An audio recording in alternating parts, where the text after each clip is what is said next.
Hello guys, welcome to Solving Solutions, your number one channel where I get solutions to all your solving problems. It's nice having you in class again today. How have you been? On today's video, we are going to look at spatial interpolation in GIS.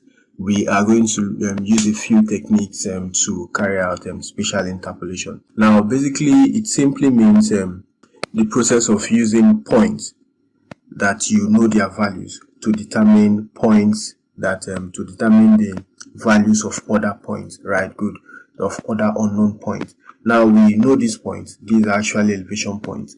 Now we want to use what these points to interpolate to now determine what the values, the elevation values of what other unknown points.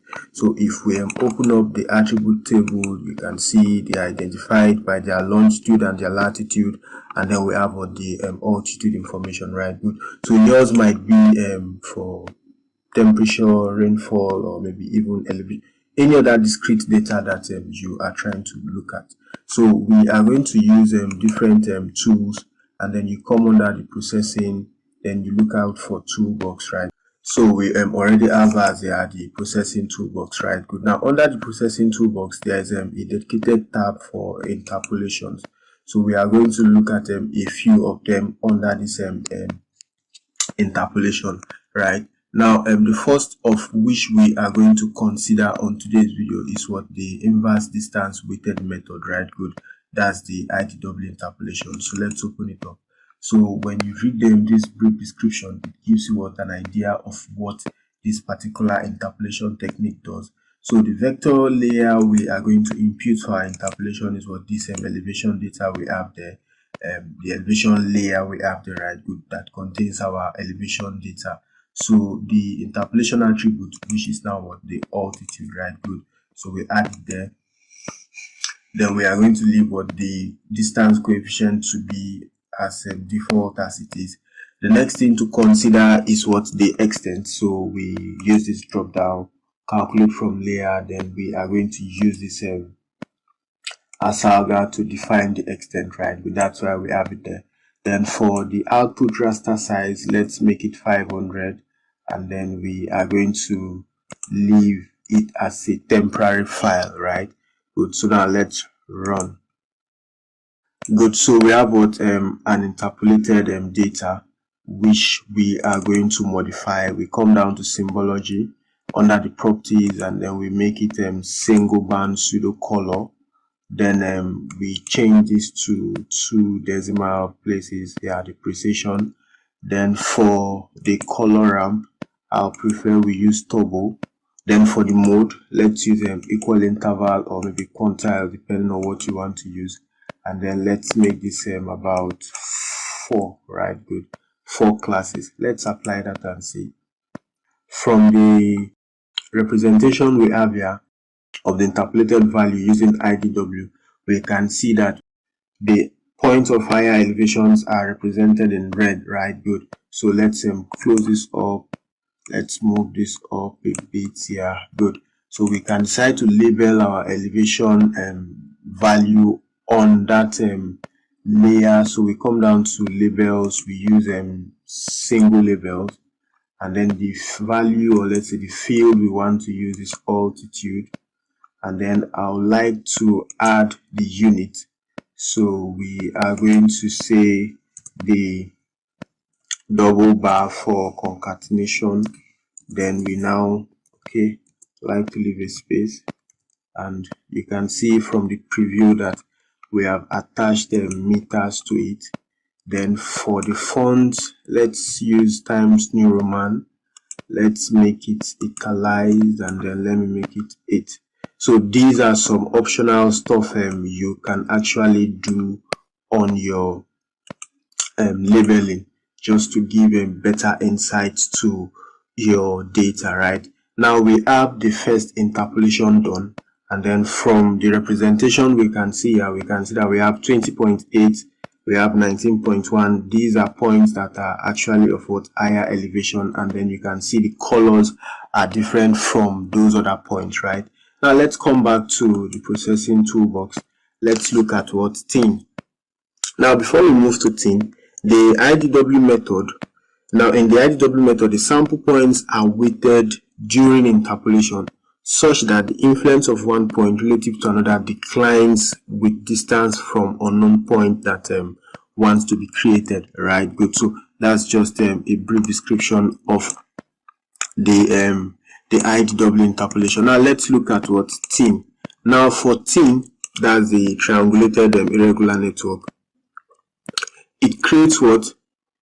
A surface formed by triangles of nearest neighbor points, right? Good.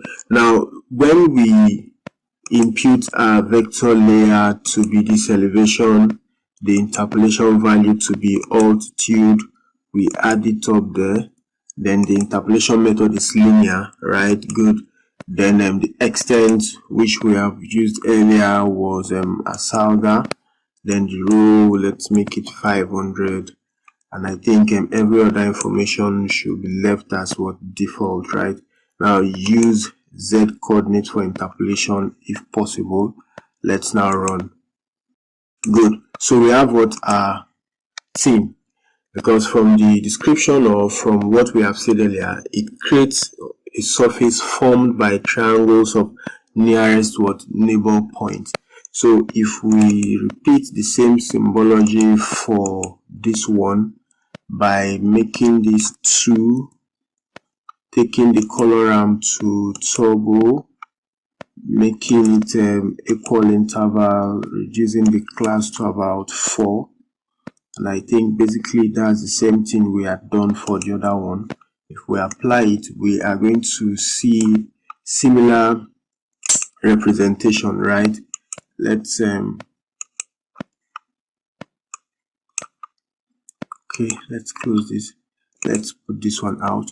Now you can see that as we saw the red for the point of higher elevation using what the IDW, we have seen similar thing for what the TRN. So there are different other methods of interpolation in GIS, but there are some things that you need to be informed about, or there are some caveats that you need to have in mind. The usability of a particular interpolation technique depends on the results you want to achieve, as there is no particular technique that is the best and that can be applied in all situations, right? Good. So you need to know the type of data you have, the results you want to achieve, and then you now determine the best interpolation method to use, right? Now, trying different methods out is also very important. It might be time consuming, but you can compare the results from the different methods to see how well it conforms with what you want to do. So we have other methods like kriging, regularized splines with tension. But basically we are going to, okay, let's look at this. Good. So we are going to stop at these two interpolation techniques that we have shown you. We hope we have introduced you to the different to some interpolation techniques you can use on GIS, and then some things you need to note about your sample data, you know, how well they are spread, and then the result you want to achieve, and that will also determine the technique that you are going to use. Also, we can get contours from these our surfaces, right? Good. Now let's put out this other TRN and then let's use the IDW. So we are going to come to raster, extraction, contours, right? Now I'll prefer to use this as the input layer, and then for the interval let me use 1, because the values are not far apart. Yeah, the values are not far apart, so we can decide to just run. Good. So you can see we have what an evenly, okay, let me make this a bit, no, it's supposed to be brown, but let's make it red, and then let me increase it to 0.5 for legibility, right? Apply and then okay. So we have our contours to appear like this. Let's now open the attributes table somewhere around here, so we can see the elevation value, right? Good. So we can decide to label our contours with what the elevation field. So we come down to labels, single labels, then we can decide to use the elevation field, I would still prefer to use Times New Roman, and then I'll make this one bold and italicized. I'll make it 5, and then I should make this color whitish. Should that be okay? Let's apply that and see. Okay, I think they are too small, so let me make it 10 a bit and see. So basically, having generated or maybe having interpolated your points, you can actually, still get a contour, the contours out of it, and then, let's take out those labels and bring them back this way. So you can also generate the contours out of what? Out of the interpolated surfaces, right? So thanks for coming to class. We are going to see you on our next video. Ensure you keep staying safe and have a very good time. Bye.